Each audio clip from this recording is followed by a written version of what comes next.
Welcome back to our channel Devansh kitchen and vlogs. ఈరోజు మన ఛానల్లో వచ్చేసి రుచికరమైన అండ్ హెల్దీ గోధుమ రవ్వ ప్రసాదం అయితే చూపించేస్తానండి. బెల్లంతో అయితే చేస్తున్నాను.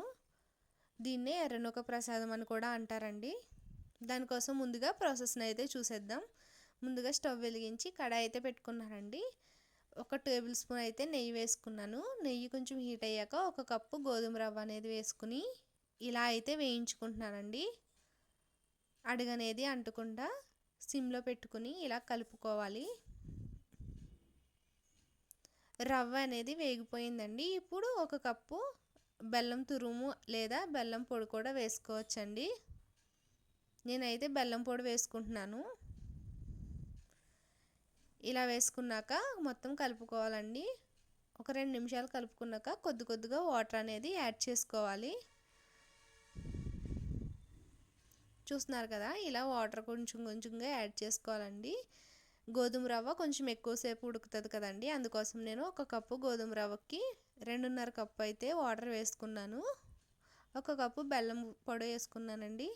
ఇలా ఈ విధంగా ఉండలు కట్టకుండా అయితే కలుపుకుని 10 నిమిషాల పాటు మూత పెట్టుకుని ఉడికించుకోవాలండి. ఈలోపు నేను యాలక్కాయల పౌడర్ కూడా రెడీ చేసుకుంటున్నాను. కుంకుమ పువ్వు అయితే వేసుకున్నానండి. కలర్ కోసం మీ దగ్గర ఉంటే వేసుకోవచ్చు, లేదంటే స్కిప్ చేయొచ్చు. యాలకులు కూడా పౌడర్ వేసేసుకున్నాను. ఇప్పుడు ఇంకొక టేబుల్ స్పూన్ నెయ్యి కూడా వేసుకుని బాగా కలుపుకోవాలండి. కలుపుకుని మూత పెట్టేసుకున్నాను. 10 నిమిషాల తర్వాత రెడీ అయిపోయిందండి. చూస్తున్నారు కదా, రవ్వ కూడా బాగా ఉడికిపోయింది. ఇప్పుడైతే స్టవ్ ఆఫ్ చేసేసుకుని పక్కన పెట్టుకున్నానండి.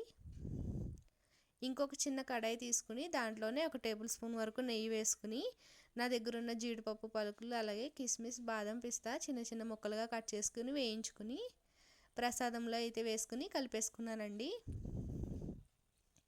అంతేనండి, ఎంతో టేస్టీ హెల్దీ గోధుమ రవ్వ ప్రసాదం రెడీ అయిపోయింది. పిల్లలు చాలా ఇష్టంగా తింటారండి. నచ్చితే లైక్ చేయండి, షేర్ చేయండి, సబ్స్క్రైబ్ చేయండి. తప్పకుండా ట్రై చేయండి.